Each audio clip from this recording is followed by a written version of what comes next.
कोल्हापूर महानगरपालिकेच्या महापौर पदासाठी राजकीय हालचालींना वेग आला आहे। राज्यातील 29 महानगरपालिकांच्या निवडणुका नुकत्याच पार पडल्या असून कोल्हापूर महानगरपालिकेत महायुतीला स्पष्ट बहुमत मिळालं आहे। मात्र महापौर पदाचं आरक्षण अद्याप जाहीर न झाल्यानं आरक्षण सोडतीकडे सर्वांचं लक्ष लागलं आहे। 15 जानेवारी रोजी झालेल्या मतदानानंतर 16 जानेवारीला निकाल जाहीर झाला। या निवडणुकीत भाजपला 26, शिवसेनेला 15, अजित पवार गटाच्या राष्ट्रवादीला 4 आणि जनसुराज्यला 1 अशी एकूण 46 जागा महायुतीकडे आहेत। काँग्रेसला 34 जागा मिळाल्या असून उद्धव ठाकरे गटाच्या शिवसेनेला केवळ 1 जागा मिळाली आहे। त्यामुळे महापौर पद महायुतीकडे जाणे जवळपास निश्चित मानले जात आहे।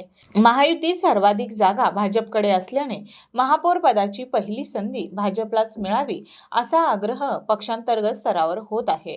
यामुळे भाजपची भूमिका निर्णायक ठरणार आहे। दुसरीकडे आरक्षण जाहीर होण्याआधीच महायुतीतील इच्छुकांनी हालचाली वाढवल्या असून मोर्चेबांधणी सुरू झाली आहे।